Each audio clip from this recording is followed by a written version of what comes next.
The transmission arrived exactly on time, a punctuality that spoke not of military efficiency, but of bureaucratic boredom. The Cathar hegemony was a power too vast to rush, a collective of 5 species whose history was marked only by successful conquest and the annexation of less fortunate worlds. They saw the cosmos as a chessboard where they were the only player with pieces. Ambassador Jar, the hegemony's representative for this brief and pointless formality, appeared on every screen across Earth. He was enormous, clad in polished chitin armor that shimmered faintly. His voice, translated instantly into every known human language, was a deep, flat rumble, devoid of any real threat or anger. It was the sound of a very patient person telling a child to put down a toy. Attention, species designated Humanity of Planet 3. Your development has been noted. Your current industrial capacity is non-viable as a threat to the hegemony. Your resources, however, are now required. You have been granted a standard 24-hour period to transmit your unconditional surrender. Failure to comply will result in the immediate and systematic cleansing of your planet. You will be absorbed. Resistance is inefficient. Compliance is mandatory. The broadcast looped, a monotonous, galaxy-spanning hum of arrogance.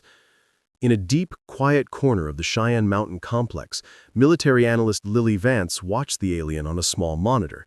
The room was not the frenzied war center shown in movies. It was a simple, beige-walled office, furnished with older, reliable equipment. Lily sat at her console, wearing a comfortable hoodie over a practical uniform. She was young, but the fluorescent lights above her seemed to highlight a persistent weariness around her eyes. She reached for her mug, taking a slow sip of lukewarm coffee. The data streams running across her multiple screens were terrifying. They showed the hegemony fleet positions, 47 heavy cruisers orbiting the moon, a vast number of support vessels, and projection models calculating a 99% chance of Earth's complete infrastructure collapse within 72 hours of the first hostile fire. Lily did not tremble. She did not cry out. She simply listened to Jar's flat, certain voice. Then she looked away from the numbers, looked at the alien's face on the monitor, and a very small, very private smile touched her lips. It was a dangerous smile, full of knowledge the alien did not possess. The grin was not seen by Ambassador Jar, but it was being mirrored by people all over the world. 1,000 miles away, in a cluttered garage converted into a workshop in Portland, Oregon, engineer Ethan Albright was having a similar reaction. Ethan was not military. He made his living designing and building specialized robotics for farms and factories. He was watching the same broadcast on a tablet leaning against a shelf full of spools of plastic filament. When the alien said, "Resistance is inefficient," Ethan paused a complex program running on his main computer. He frowned slightly, not at the alien's words, but at his own calculations. Ethan's display showed a complex flowchart detailing the operation life of a standard open-source industrial 3D printer. He was calculating the exact moment the main print head would melt if run at maximum capacity for a full year without scheduled maintenance. He had assumed, for his own research, a 6-month continuous run. A year was a much harder problem.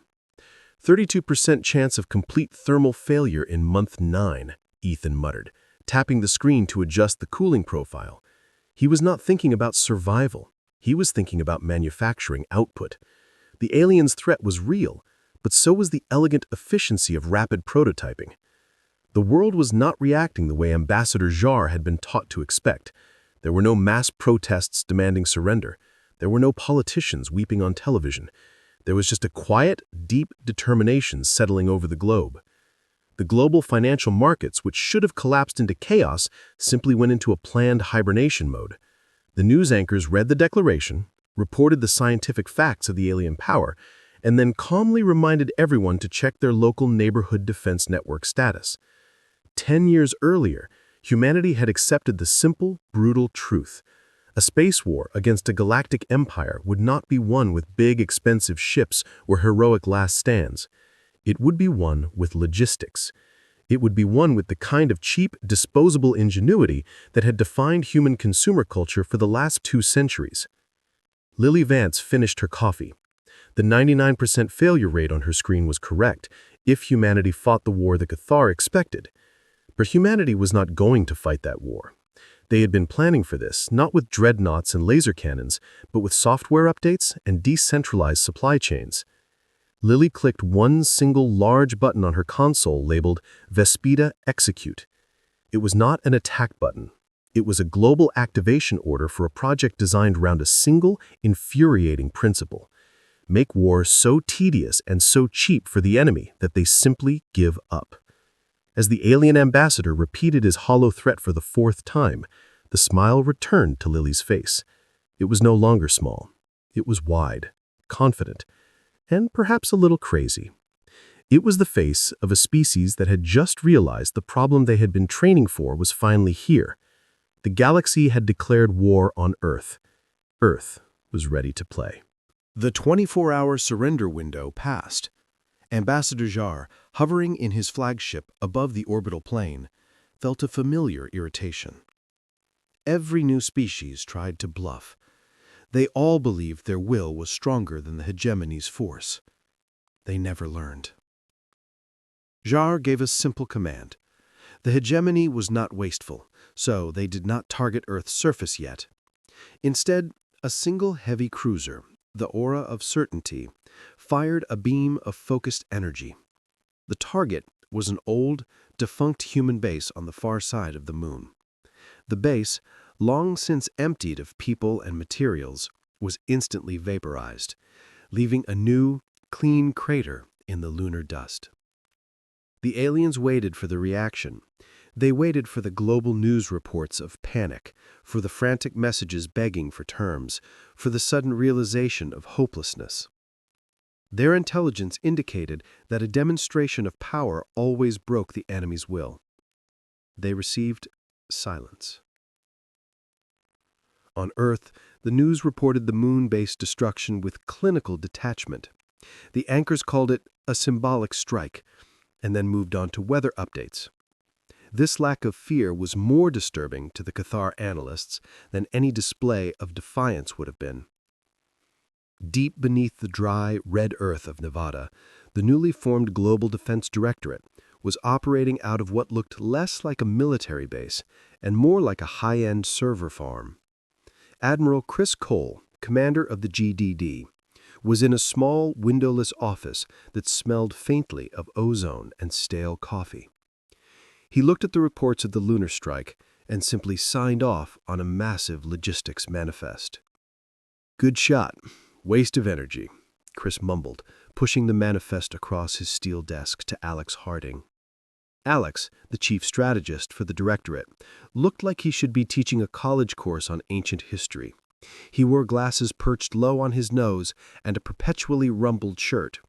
He was the architect of Project Vespida, the answer to Jar's arrogance.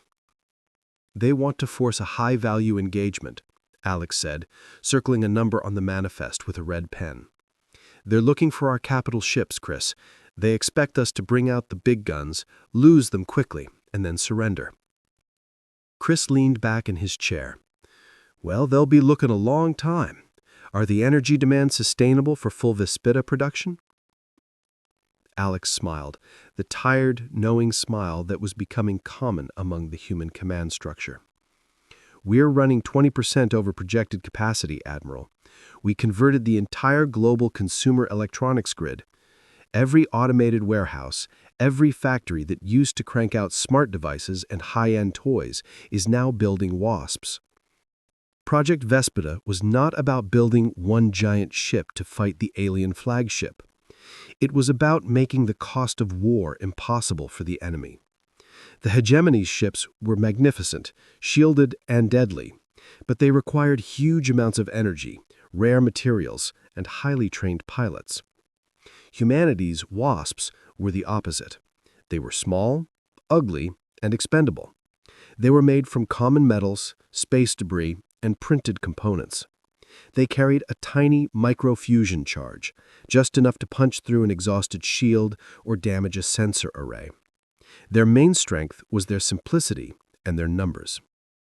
"The resource cost is negligible," Alex continued, tapping a console screen that showed a dizzying array of production graphs.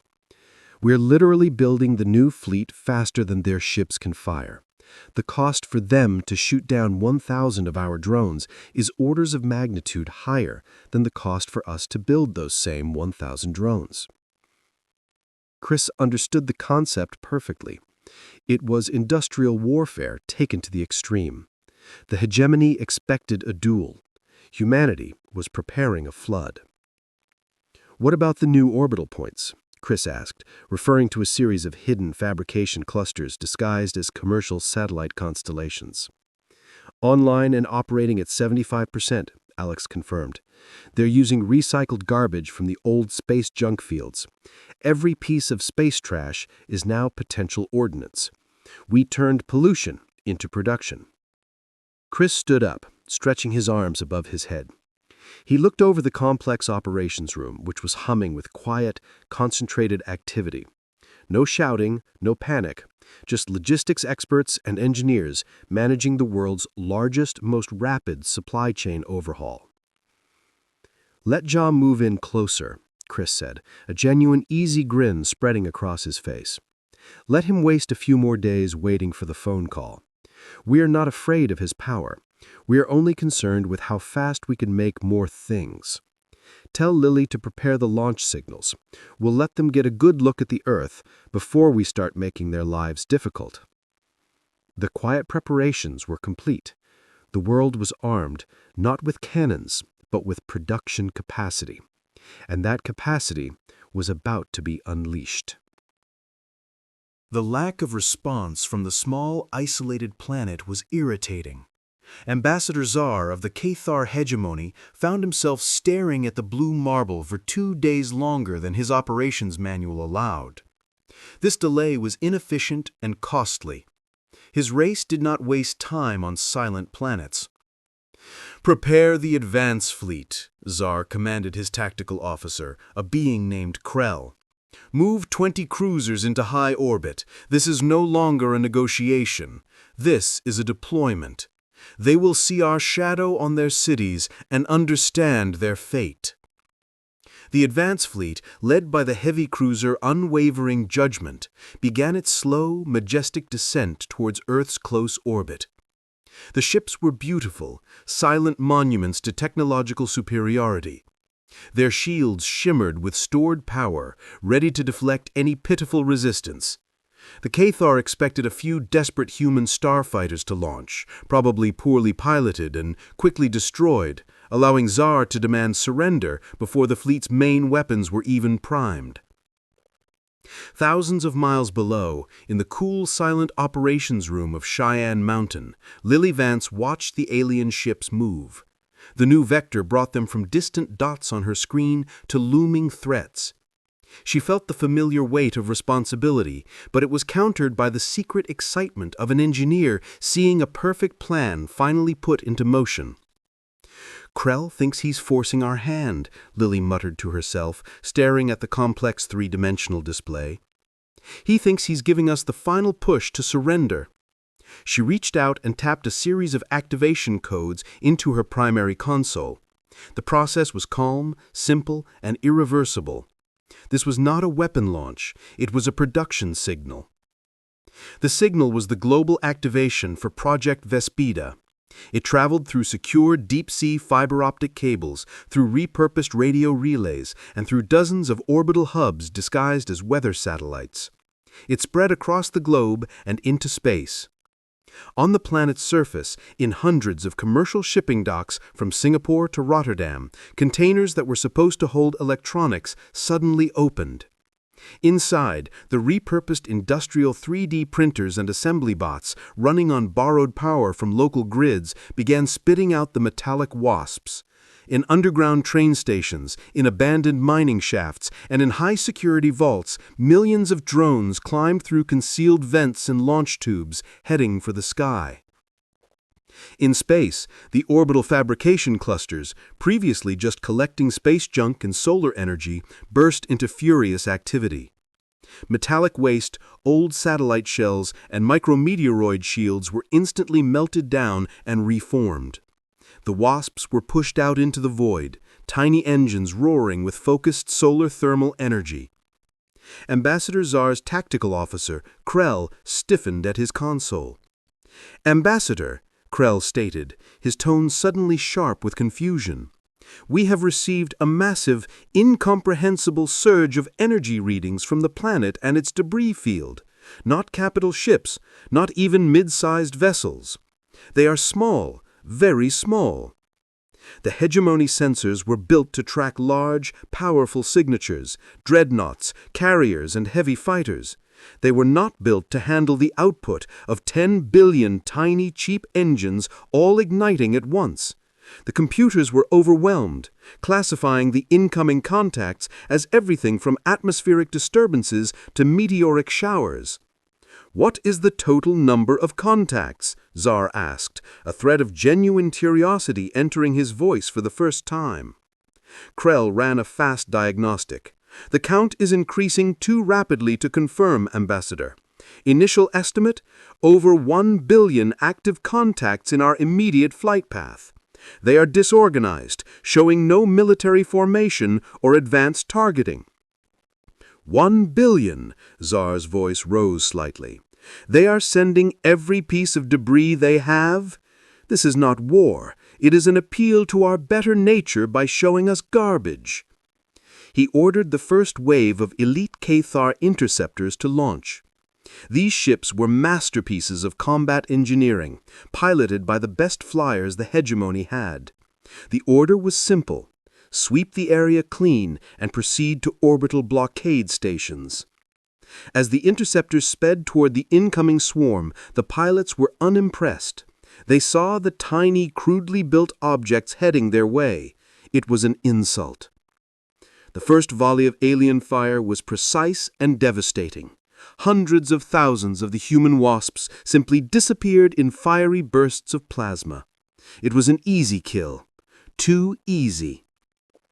But for every wasp vaporized, a steady, endless stream of new contacts appeared on the Cathar radar. They were not defending. They were not retreating. They were simply coming. The small, ugly swarm was not a wave to be defeated. It was a flood that had just started to rise. The human engineers Lily Vance and Ethan Albright were right. The war had just become a problem of logistics, and the Cathar were about to realize that humanity's greatest weapon was not a beam cannon, but a worldwide factory. The battle did not start with a bang. It started with a slow, grinding realization of inefficiency. The elite Cathar interceptor pilots, the best flyers in the hegemony, were highly annoyed. They were trained for glorious, fast-paced dogfights against worthy opponents. Instead, they were spending their high-powered plasma bolts vaporizing small, ugly metal blocks that moved with jerky, simple programming. A pilot named Jex vented his frustration. "Another 1,000 destroyed. No resistance, no tactics. They simply fly in a straight line." He had fired a fusion torpedo at a large cluster of the human wasps. The explosion took out an impressive area, but the energy expended on that single shot could have powered his ship for a full rotation of Earth. The destroyed drones cost less to build than the single torpedo he used. This was the core of the problem. They were winning every fight, but losing the accounting. The Cathar fleet was built on the doctrine of swift, overwhelming victory. Their fighters were designed to take on equal forces using expensive, complex shielding and guided ammunition. Now, they were in a cosmic extermination job, and the pests multiplied faster than they could be killed. Ambassador Tsar, back on the flagship, watched the reports roll in with growing disbelief. The tactical screen was solid red with destroyed human contacts, a sign of total victory. Yet the same screen showed a green line, the line representing the new contacts entering the battle space, climbing even faster. "What is the material loss projection for the hegemony in the last 12 hours?" Tsar asked Krell. Krell's posture, usually rigid and confident, was now slightly slumped. "Ambassador, we have suffered 0 hull breaches, no personnel casualties. However, our energy reserves are down 7%. Our specialized ammunition stores are down 12%. We have spent enough high-grade plasma to sterilize a small moon, and the enemy presence has increased by 50 million units. This is impossible, Tsar hissed. They are using valuable resources to overwhelm us with trash. Where is their fleet? Where are their counterattacks? They have no fleet, Ambassador, Krell replied, staring at a printout. Our analysts have confirmed the composition of the destroyed units. They are almost entirely scrap metal, printed plastics, and basic processing units. They are not built for combat. They are built for mass production. They are cheap. The word cheap sounded like an insult in the hegemony's language. Their culture valued power, permanence, and the high cost of mastery. To fight an enemy made of throwaway parts was degrading. Deep in Nevada, Admiral Chris Cole took a slow drink of water. His office was silent, the monitors showing the same chaotic battle feeds the Cathar were seeing. But Chris's data was different. His data was green and steady. Lily Vance, who had rejoined Chris in the main command center, pointed to a simple graph on the wall. It was labeled exchange rate. It showed the ratio of Cathar resource expenditure versus human expenditure. The line was a clean upward slope, deep into humanity's favor. They're burning their best munitions on glorified soup cans, Lily said, her voice quiet. They have to, though. If they let too many of the wasps through, those tiny fusion charges will start disabling communications and sensor dishes on the capital ships. It's like being forced to use an anti-tank missile to kill a mosquito. It works, but you run out of missiles fast. Chris nodded, a heavy weariness settling over him, not from fear, but from the immense logistical effort. They have infinite fighters, Alex. We just need to ensure the factories keep printing faster than Tsar can think. Alex Harding, the strategist, was monitoring the global energy grid. Ethan Albright's team is running the printers past their safety limits. We've had a few regional factory failures, but the distributed network compensates instantly. We are still exceeding the production target by 25%. We are drowning them in volume. The days blurred into a pattern. The Cathar would launch a massive sweep, clearing millions of wasps. They would briefly cheer their success. Then, moments later, they would see the sensors fill again, the new contacts having been manufactured and launched while they were still reloading. Tsar's frustration turned to cold fury. He was being beaten not by skill or strength, but by paperwork and production numbers. This was not war, it was an economic disaster disguised as a siege. The grin that Tsar had seen on the human broadcast seemed to grow wider with each new report of expended plasma bolts. Humanity was making war itself inefficient for the hegemony. The war of attrition had lasted 8 long weeks. For the Cathar hegemony, those weeks were filled with pointless destruction, rising energy costs, and the deep, uncomfortable feeling of fighting ghosts. Ambassador Tsar's tactical screen remained a sea of red, victories in every single skirmish, yet the battle was being lost on the budget reports. Tsar's flagship, the Majesty of Will, was sitting nearly empty of specialized ammunition. The hyper-efficient plasma generators were strained and running hot from constantly vaporizing billions of cheap metal drones.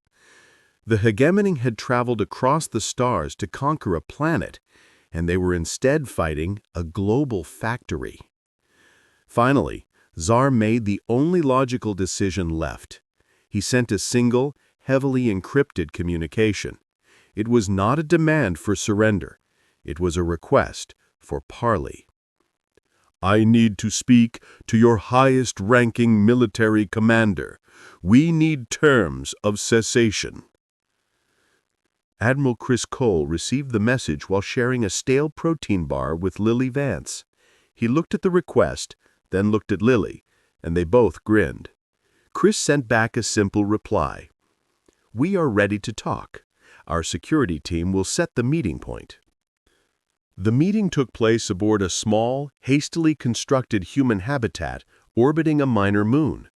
The habitat was plain steel and plastic, with simple, bright lighting. It was practical and disposable, a perfect symbol of human philosophy. Ambassador Czar arrived with a small, armed guard. He was enormous, but his armor seemed less polished now, and his movements were stiff with exhaustion. Facing him across a simple, circular steel table sat Admiral Chris Cole, relaxed in a simple uniform, and Lily Vance, the analyst who understood the numbers better than anyone. Czar skipped the diplomatic greetings. "We have destroyed 42 billion of your flying machines," Czar stated, his voice a tired rumble. "This is a military victory that is without question. Yet your production rate remains constant. Where is the fleet that protects your industrial base? Where are your capital ships? Show us your true power, or this delay is pointless." Chris leaned forward slightly, resting his elbows on the table. "Ambassador, you have already met our true power." Czar glared, his 4 eyes narrowing. "Do not mock me. Your wasps are scrap. They are not weapons. They are distractions. We will find your hidden shipyards and shatter your capacity." Lily Vance spoke then, her voice surprisingly soft. She had the dangerous, confident smile from the day the war began. "Ambassador, you are looking for a singular point of failure. You expect a high-value target. That is the flaw in your analysis." She slid a small, clear datapad across the table. It displayed a complex, 3-dimensional map of Earth's infrastructure. "The wasps are not built in shipyards. They are built in garages, abandoned shopping malls, automated textile factories, and community centers. They're made from everything you call trash: recycled plastics, melted down old cars, and orbital junk." Czar's alien guard shifted nervously. Krell, the tactical officer who stood behind Czar, looked sick. "Your strategy is built on cost and material rarity. Your plasma bolts are incredibly complex, containing rare gases and needing highly protected storage. Each shot costs you millions of resources and energy. Our wasps cost roughly $20 in raw materials and 3 hours of automated assembly time." She pointed at a tiny flashing point on the datapad. "When you fired your fusion torpedo that could have vaporized a mountain, you destroyed 3,000 of our units. That single torpedo cost your hegemony more resources than we used to build the entire swarm you have fought over the last week." "This is not war," Czar said, the confusion in his voice absolute. "This is an accounting error." "Exactly," Chris replied, the grin finally reaching his eyes. "We didn't need to defeat your technology. We just needed to make it using it against us inefficient. You declared war on Earth's humanity. Humanity declared war on your logistics.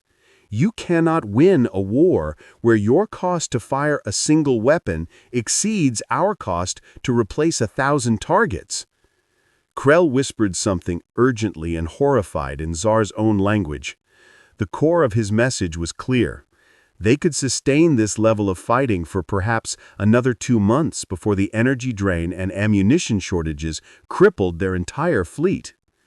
Czar looked at the confident yet unassuming humans across the table. He saw no fear, only patience. They were not warriors. They were relentless engineers. "What are your terms?" Czar asked, the grandeur finally gone from his voice. Chris didn't need to consult any paperwork. He simply stated the human expectation. "The hegemony leaves this star system immediately. You mark Sol system in your star charts as non-viable for conquest extreme resource liability. You never return. We do not want your technology. We only want you to leave us alone." Tsar stood up slowly, a beaten commander in pristine armor. He looked at the simple metal room and at the two humans who had defeated the hegemony's will with scrap and simple math. He realized the greatest mistake the Cathar had ever made was assuming that advanced technology meant they understood the true meaning of resilience. "The hegemony accepts these terms," Tsar said, his voice flat. He turned and walked away, not in defeat, but in weary resignation. Lily watched the alien leave, that strange, satisfied grin still fixed on her face. She looked at Chris. "Time to tell Ethan and Alex they can slow the printers down. But only a little. We have a lot of debris to clear up." The war was over. Won, not by heroes, but by the relentless, quiet efficiency of the species that understood how to make things very, very cheaply.